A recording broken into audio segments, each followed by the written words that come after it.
National highway 163 ఇది ప్రమాదాలకు care of address గా మారుతుంది. గత కొద్ది రోజులుగా జరుగుతున్నటువంటి ప్రమాదాల తీవ్రతను చూస్తుంటే సాక్షాత్తు రాష్ట్ర DGP operations Anil Kumar IPS ఇక్కడ ఒక సమావేశం పెట్టారు.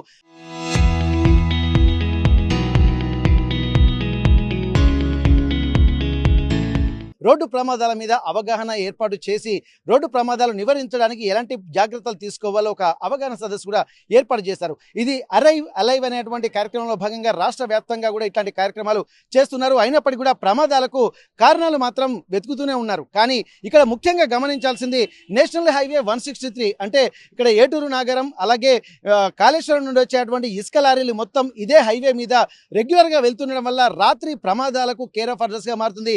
రాత్రి పూట ఈ వయలో అంటే నేషనల్ హైవే 163 మీద వెళ్ళాలంటేనే అనేక ఇబ్బందులు పడాల్సినటువంటి అవసరం అయితే కనిపిస్తుంది. మనం ప్రస్తుతానికి చూస్తున్నాము ఇక్కడ జనగామ జిల్లా నిడిగొండ ప్రాంతంలో ఉన్నటువంటి ఈ ప్రాంతం మనం చూస్తున్నాం. ఒక్కసారి ఆగి ఉన్నటువంటి లారీని కూడా వెనుకగా వస్తున్నటువంటి ఒక ఇసుక లారీ ఢీకొనడంతో మొత్తం లారీ మాత్రం ముందు భాగం నుజ్జునుజ్జైనటువంటి సందర్భం ఒక్కసారి మనం చూద్దాం. మరి దీనికి ప్రమాదాలకు గల కారణాలను కూడా ఎప్పటికప్పుడు ఎంతో మంది కంప్లైంట్స్ ఇస్తున్నారు. National highway authority of India కూడా చెప్తున్నటువంటి నేపథ్యంలో ప్రస్తుతానికి ప్రమాదాల తీవ్రతను కూడా ఎక్కువ అంచనా వేశారు. ఇప్పటికీ ప్రతి నెలలో 10ల సంఖ్యలో యాక్సిడెంట్లు జరగడము, ఇక్కడ 10ల సంఖ్యలో కూడా ఇక్కడ మరణాలు సంభవించడం జరుగుతున్న నేపథ్యంలో ప్రస్తుతానికైతే మనం చూస్తున్నాం లారీ ముందు భాగం మాత్రం నుజ్జవుతుంది. ఇక్కడ ప్రస్తుతానికైతే ఆగి ఉన్నటువంటి లారీని వెనుకగా వస్తున్నటువంటి ఇసుక లారీ వేగంగా వచ్చి ఢీకొట్టడంతో మొత్తం ముందు భాగం అంతా వెనుక లారీలోకి వచ్చినటువంటి పరిస్థితి. ఇక్కడ మనం ప్రమాదాలకు కారణం ఎందుకంటే రాత్రిపూట వచ్చేటువంటి లారీలు కూడా ఇక్కడ ఓవర్ స్పీడ్ తోటి అలాగే ఓవర్లోడ్ వస్తున్నటువంటి విషయాలు కూడా మనకు స్పష్టంగా అర్థమవుతుంది. ఇక్కడ లేకపోవడం వల్ల కూడా ఏం జరుగుతుంది అన్నటువంటి విషయం మీద కూడా మనం తెలుసుకున్నటువంటి ప్రయత్నం చేద్దాం. ప్రస్తుతానికైతే ఇక్కడ ఓవర్ స్పీడ్ అనేది కూడా మనకు స్పష్టంగా కనిపిస్తుంది. ఇప్పుడు ఓవర్టేక్ చేయడం అంటే లారీలు కూడా వస్తున్నటువంటి ఇసుక లారీలు కూడా ఓవర్టేక్ చేస్తుండడము ఆ విజువల్స్ కూడా ఆర్టీవీ గ్రౌండ్ రిపోర్ట్ ద్వారా వచ్చినటువంటి నేపథ్యంలో వెనుక వచ్చేటువంటి వాహనాలకు సైడ్ కూడా ఇవ్వకుండా వెళ్తున్నా అన్నట్టు కూడా మనకు స్పష్టంగా తెలుస్తుంది. ఇక్కడ ఆ ఓవర్ స్పీడ్ తోటి వెళ్ళడం అనేది ఇక్కడ ప్రధాన కారణంగా మనం గమనించవచ్చు. మరి ఏం జరిగింది అన్నటువంటి విషయాలు కూడా ఎప్పటికప్పుడు ఇటు పోలీసులు అలాగే అధికారులు ప్రత్యేకంగా దృష్టి సారిస్తున్నప్పటికీ కూడా ఇక్కడ మొత్తం ఎక్కువగా ఇసుక లారీలే ప్రమాదాలకు కారణమవుతుంది అన్నటువంటి విషయాన్ని కూడా మనకు స్పష్టంగా తెలుస్తుంది. National highway authority of rules and regulation ప్రకారం కూడా ఇక్కడ మనం ఆగే రోడ్డు మీద కూడా వితౌట్ ఇండికేషన్ లారీలను మాత్రం ఆపకూడదు. కానీ ఆపారంటే అది ప్రమాదాలకి ఒక ఆలవాలంగా ఉన్నట్టుగానే మనం గమనించాలి. ఎందుకంటే ఇక్కడ వెనుక నుండి వస్తున్నటువంటి వాళ్ళు అంటే ఓవర్టేక్ చేసేటువంటి క్రమంలో ముందున్నటువంటి వాహనాలు కనపడకపోవడము అలాగే నేరుగా వస్తున్నటువంటి క్రమంలో ఇప్పుడు ప్రస్తుతం చూస్తున్న వెనుక భాగం మొత్తం లోపలికి వెళ్ళిపోయింది, వంగిపోయింది, నుజ్జైంది. ఇక్కడ ఉన్నటువంటి ప్రమాద తీవ్రత కనుక ఒక్కసారి మనం గమనిద్దాం. ఎందుకంటే ఇక్కడ ఖచ్చితంగా ఇది ఓవర్ స్పీడ్ అన్నట్టుగా మనకు తెలుస్తుంది. ఎక్కువగా వచ్చేటువంటి వాహనాలు పోటీ పడి ఒకదాని వెనుక ఒకటి ఓవర్టేక్ చేయడం జరుగుతుంది. ఆ ఓవర్టేక్ చేసేటువంటి క్రమంలో వెనుక వచ్చేటువంటి వాహనాలకు సైడ్ ఇవ్వకపోవడం కూడా అనేక ఇబ్బందులు కూడా దారితీస్తున్నటువంటి పరిస్థితి. అట్లాంటి పరిస్థితుల నేపథ్యంలో ప్రస్తుతానికి ఇక్కడ ఎలాంటి ఇండికేషన్ లేకుండా ఉన్నటువంటి లారీ ఈ ప్రాంతంలో ఆగి ఉంది. ముందు ఏదైతే యాక్సిడెంట్కు గురి కాబడిందో ఆ లారీ ఏదైతే డాష్ ఇచ్చిందో ఆ లారీ మనం చూస్తున్నాం. ప్రస్తుతానికి అయితే అక్కడ కనిపిస్తుంది. ఇప్పటి వరకు జరుగుతున్నటువంటి పరిణామాల మీద లారీలు ఎట్లాంటి ఇండికేషన్స్ లేకుండా కూడా మనం ఖచ్చితంగా హైవే పైన ఆపకూడదు అని చెప్పి అధికారులు చెప్తున్నారు. Road safety authority of India కూడా చెప్తున్నటువంటి పరిస్థితి. ప్రస్తుతానికి ఇట్లాంటి నేపథ్యంలో ఈ లారీలు కూడా ఎక్కడికక్కడ ఓవర్ స్పీడ్గా ఉండడం వల్ల కూడా ప్రత్యేకంగా ఈ ప్రమాదాలు జరుగుతున్నాయి. ప్రమాదాలు జరగడం వల్ల కూడా ఇక్కడ రోడ్డు డ్యామేజ్ అవ్వడంతో పాటు ఇక్కడ ఉన్నటువంటి వాహనాలను వన్ వేకు మళ్లించడం వల్ల కూడా కొంత ఇబ్బందికర వాతావరణం అయితే మనకు కనిపిస్తుంది. ప్రస్తుతానికి ఏం జరుగుతుందో చూసేటువంటి ప్రయత్నం చేద్దాం. మరి ఎక్కడ ఈ ప్రమాదాలకు కారణాలపై కూడా ఇదివరకు అధికారులను కూడా కలుస్తున్నప్పటికీ కూడా అధికారులు మాత్రం కొంత దాటవేసేటువంటి ధోరణి మనకు కనిపిస్తుంది. ప్రమాద తీవ్రతను బట్టి చూస్తుంటే మనకు స్పష్టంగా ఇది ఖచ్చితంగా ఎట్లాంటి ఇండికేషన్స్ లేకుండా లారీ ఆపడము అలాగే వెనుకగా వచ్చినటువంటి లారీ ఢీకొట్టడం వల్లనే ఈ ప్రమాదం జరిగినట్టుగా మనకు తెలుస్తుంది. ఒకసారి ముఖ్యంగా దీనిపై కూడా అధికారులు మరి ఎవరైనా స్పందిస్తున్నారా లేదా అన్నది కూడా మనం గమనించాల్సినటువంటి అవసరం ఉంటుంది. ప్రమాదాలు మాత్రం జరుగుతూనే ఉన్నాయి. ఇక్కడ అంటే ఎటు అమాయకుల ప్రాణాలు మాత్రం గాల్లో కలిసిపోతున్నాయి. ఇదే హైవే మీద రోడ్డు ప్రమాదాలు జరగడాన్ని కూడా మనం గమనించాల్సినటువంటి అవసరం ఉంటుంది.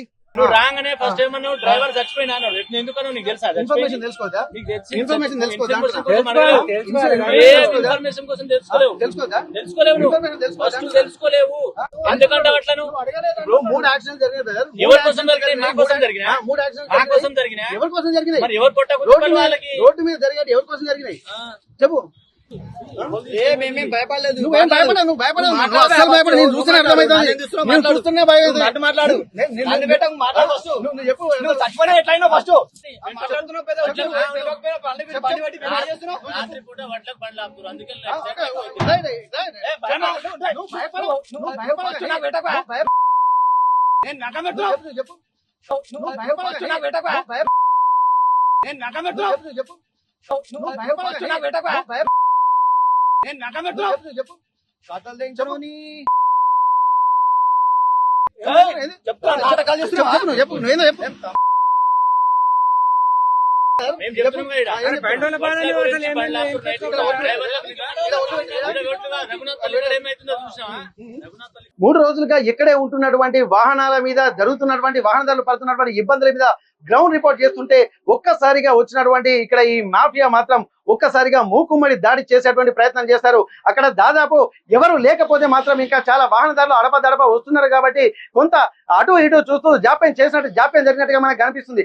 ఎందుకంటే ఒక్కసారిగా మూకుమ్మడి దాడి చేసేటువంటి ప్రయత్నం చేస్తున్నారు.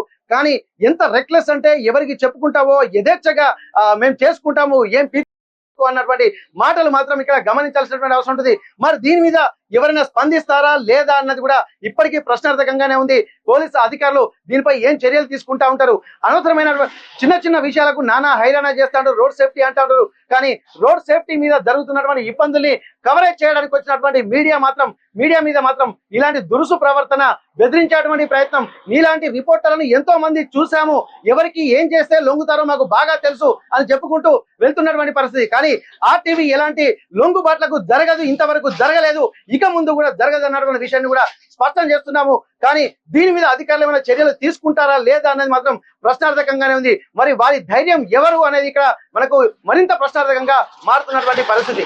రోడ్డు ప్రమాదాలు జరగకుండా మొత్తం రాష్ట్ర వ్యాప్తంగా చర్యలు తీసుకోవాలని చెప్పి ఇక్కడ అధికారులు చెప్తున్నారు. హోం గార్డు నుండి ఇక్కడ డీజీపీ స్థాయి అధికారుల వరకు చర్యలు తీసుకుంటున్నామని చెప్పి చెప్తున్నారు. 2 రోజుల క్రితం కూడా జనగామలో కూడా ఒక పెద్ద మీటింగ్ కూడా ఏర్పాటు చేసిన నేపథ్యంలో ఆ తర్వాతనే 2-3 రోడ్డు ప్రమాదాలు జరిగాయి. మరి దానికి ప్రమాదాలు ఎందుకు జరుగుతున్నాయి అన్నటువంటి కారణాల మీద కూడా ఆర్టీవీ గ్రౌండ్ రిపోర్ట్ కి వచ్చింది. ప్రస్తుతానికి మనం జనగామ జిల్లా నిడిగొండ ప్రాంతాల్లో ఉన్నటువంటి ఈ ప్రాంతం దగ్గరికి వచ్చాము. కానీ ఇక్కడ కవరేజ్ చేస్తున్నటువంటి ఆర్టీవీ మీడియాపై కూడా దాడి చేయడానికి కూడా ఉన్నటువంటి వాళ్ళు ఇక్కడ మీదికి వచ్చుకుంటూ ఎందుకు ఎవరు మీరు కవర్ చేయడానికి ఎవరితో చెప్పుకుంటావో చెప్పుకోమని చెప్పి బెదిరింపులకు పాల్పడుతున్నటువంటి పరిస్థితి. అంటే రోడ్డు ప్రమాదాలు జరగడం మీద జరుగుతున్నటువంటి పరిణామాలు వివరించడానికి కూడా అంటే మీడియాకు స్వేచ్ఛ లేనటువంటి పరిస్థితి మనకు కనిపిస్తుంది. కానీ ప్రస్తుతానికి కూడా ఇక్కడ ఉన్నటువంటి వాళ్ళు మాత్రం ఇక్కడ దిక్కున్న చోట చెప్పుకోండి, మీరు ఎందుకు కవర్ చేస్తారు, ఏం తెలుసని మీరు కవర్ చేస్తారని చెప్పి ఇక్కడ బెదిరించేటువంటి ప్రయత్నాలు చేస్తున్నారు. మీదికి దాడి చేసేటువంటి ప్రయత్నం కూడా చేస్తున్నటువంటి పరిస్థితి. ప్రస్తుతానికైతే ఏం జరుగుతుందో చూసేటువంటి ప్రయత్నం చేద్దాం. అయినప్పటికీ కూడా ఇప్పటి వరకు జరుగుతున్నటువంటి పరిణామాలు మరి ఇంత జరుగుతున్నా కానీ అధికారులు తీసుకుంటున్నటువంటి చర్యలు ఏమన్నా ఉన్నాయంటే మాత్రం ప్రస్తుతానికి అది శూన్యంగానే కనిపిస్తుంది. మరి మీడియాపై జరిగినటువంటి దాడి మీద కూడా ఆల్రెడీ పోలీస్ అధికారులు చెప్పినప్పటికీ కూడా ఎవరు స్పందించలేనటువంటి పరిస్థితి అయితే మనకు స్పష్టంగా అవుతుంది. ఇన్ఫ్లుయెన్స్ చూపించేటువంటి వాళ్ళకే వ్యవస్థ అన్నట్టుగా ఇప్పటి వరకు లారీలు ఇసుక వేగంగా వస్తూ అనేక మంది ప్రాణాలు గాల్లో కలిసిపోతున్నటువంటి సందర్భంలో కూడా దాని మీద ఒక ఎంక్వైరీ కూడా వేయడం లేదు. ఇక్కడ ఎందుకు జరుగుతున్నాయన్నటువంటి కవరేజ్ చేయడానికి వచ్చినటువంటి మీడియా మీద కూడా ఇక్కడ దాడి చేసేటువంటి ప్రయత్నం చేస్తున్నారు. ఇప్పటికి 3 రోజులు అయినప్పటికీ కూడా రోడ్డు మీద ఇక్కడే ఉంటున్నటువంటి పరిస్థితి. కానీ 3 రోజులైనాక కూడా ట్రాఫిక్ ను డైవర్ట్ చేసి వన్ వేనే తీసుకెళ్లేటువంటి పరిస్థితులు ఇక్కడ లారీ ఇక్కడే ఉంటుంది. కానీ ఎవరు మాత్రం దీని మీద చర్యలు తీసుకోరు.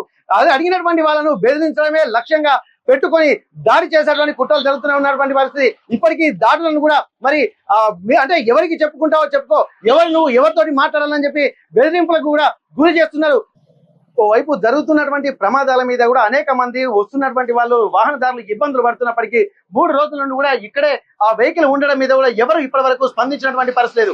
దీని మీద ఆర్టీవీ గ్రౌండ్ రిపోర్ట్ వచ్చినటువంటి నేపథ్యంలో ఇక్కడ ఉన్నటువంటి ఎవరైతే ఇసుక సంబంధించినటువంటి వాళ్ళు ఉన్నారో ఇప్పటికే దాని మీద ఆర్టీవీ కూడా గ్రౌండ్ రిపోర్ట్ చేస్తున్నటువంటి నేపథ్యంలో ఎవరికి చెప్పుకుంటారో చెప్పుకోండి, మీ దిక్కున్న తోడు చెప్పుకోండి అని చెప్పి మీకు ఎవరికి ఫోన్ చేస్తే మీరు వింటారో మాకు బాగా తెలుసు అని చెప్పుకుంటూ ఇన్ఫ్లుయెన్స్ చేసేటువంటి ప్రయత్నం చేస్తున్నారు. కానీ ఇక్కడ జరుగుతున్నటువంటి పరిణామం మీద బెదిరింపులకు గురవుతూ ఇక్కడ దాడి చేసేటువంటి ప్రయత్నం మాత్రం జరుగుతుంది. దీనికి సంబంధించి కూడా వెంటనే స్థానికంగా ఉన్నటువంటి పోలీస్ స్టేషన్ లో కూడా ఫిర్యాదు చేయడం జరిగింది. అయినప్పటికీ కూడా దాని మీద ఎట్లాంటి స్పందన వస్తుందో చూడాల్సి ఉంటుంది. ఎందుకంటే మరి నిర్లక్ష్యంగా కూడా ఎవరికి చెప్పుకుంటావో చెప్పుకో, ఎవరు ఏమి చేయలేరు, ఏ ఛానల్ నీది అని చెప్పి బెదిరింపులకు గురి చేస్తున్నారంటే దాని వెనుక మరి ఎవరు ఇంత ధైర్యం ఇస్తున్నారు అంటే పబ్లిక్ కి ఇబ్బంది అయినా పర్వాలేదు, ఏం జరిగినా పర్లేదు, కవర్ చేయడానికి వచ్చినటువంటి మీడియా మీద కూడా ఇష్టం వచ్చినట్టు దాడి చేసినా కానీ పట్టించుకున్నటువంటి పరిస్థితులు ఉండదు. మరి దీని మీద అధికారులకు కూడా ఇన్ఫార్మ్ చేసిన నేపథ్యంలో వారు ఏమైనా చర్యలు తీసుకుంటారా లేదనేది కూడా ఇక్కడ మనం గమనించాల్సి ఉంటుంది.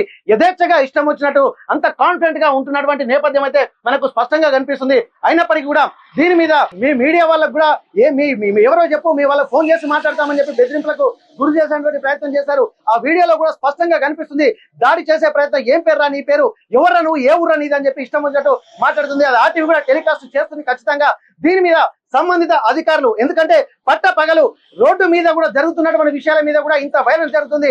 డీజీపీ గారు ఇక్కడ మీటింగ్ పెట్టినటువంటి 3 రోజుల్లోనే 3 ప్రమాదాలు జరిగి 6గురికి పైగా చనిపోయిన తర్వాత కూడా ఆర్టీవీ గ్రౌండ్ రిపోర్ట్కి వచ్చింది. మరి ప్రమాదాలకు గల కారణాలు ఏంటో తెలుసుకున్నటువంటి ప్రయత్నంలో ఉన్నాము. అయినప్పటికీ కూడా ఈ కవరేజ్ చేస్తుంటే కూడా కవరేజ్ చేయలేకుండా బెదిరింపులకు గురి చేసేటువంటి ప్రయత్నాలు, ఇసుక దందాలు చేస్తున్నటువంటి వాళ్ళు మనకు ఖచ్చితంగా కనిపిస్తున్నాయి. మా బాధలో మా లాస్ లో మేము ఉంటే మీకేంట్రా పని ఇక్కడ అని చెప్పి బెదిరింపులకు గురి చేసి ఎవరు లేరనుకుని ఇక్కడ ఇప్పటి వరకు వాహనాలు వదిలిపెడుతున్నారు. ఆర్టీవీ వచ్చిన తర్వాత రోడ్డును మొత్తం ఇప్పటి వరకు బ్లాక్ చేసినటువంటి పరిస్థితి. ఇప్పుడు మాత్రమే వాహనాలను వదిలిపెడుతున్నటువంటి పరిస్థితి. దాదాపు 2 గంటలకు పైగా ఇక్కడ ఉన్నటువంటి వాహనాలు మొత్తం రోడ్డు మళ్లించి వన్ వే నుండి తీసుకెళ్తున్నటువంటి పరిస్థితి. కానీ ఆ వన్ వేలో ఉన్నటువంటి వాహనదారులు అక్కడ కూడా మళ్ళీ ప్రమాదాలకు గురయ్యేటువంటి అవకాశం ఉంటుంది. మరి యథేచ్ఛగా ఇంత ఇష్టం వచ్చినట్టు ఇష్ట రాజ్యంగా ఇక్కడ జరుగుతున్నప్పుడు మరి దీని మీద ప్రశ్నించే తత్వం ఎవరికి ఉంటుంది అన్నటువంటి విషయాలు కూడా గమనించాల్సింది. మరి దీని మీద అధికారులు సంబంధిత అధికారులు దీనిపై ఏం చెప్తారో చూసేటువంటి ప్రయత్నం చేద్దాం. ఇప్పటికీ పోలీసులకు కూడా ఇన్ఫార్మ్ చేసిన నేపథ్యంలో మరి అధికారులు తీసుకుంటున్నటువంటి చర్యలు ఏ మేరకు ఉంటాయి, మరి దీని వెనుక ఎవరి హస్తం ఉందన్నది కూడా మనం గమనించాల్సినటువంటి అవసరం ఉంటుంది. ఏదేమైనప్పటికీ కూడా ఇక్కడ జరుగుతున్నటువంటి పరిణామాల మీద ఎవరు ప్రశ్నించకూడదు, ఏం చేసినా ఎవరు అడగకూడదు, మీడియా వచ్చి కవర్ చేయకూడదు. కవర్ చేస్తే మాత్రం బెదిరింపులకు గురి చేస్తూ ఉంటారు. ఇవన్నీ జరుగుతున్నటువంటి పరిణామంలో మాత్రం చాలా ఇబ్బందులకు గురి చేస్తున్నారు. ఇక్కడ ఏమైనా సరే ఇక్కడ మరి జరుగుతున్నటువంటి తీవ్రమైనటువంటి పరిణామాల మీద కూడా అధికారులు ఎట్లాంటి చర్యలు తీసుకుంటారనేది కూడా మనం గమనించాల్సినటువంటి అవసరం అయితే కనిపిస్తుంది. జనగామ జిల్లా నిడిగొండ నుండి కెమెరా పర్సన్ వంశీలో వెంకటరత్నం, RTV వరంగల్.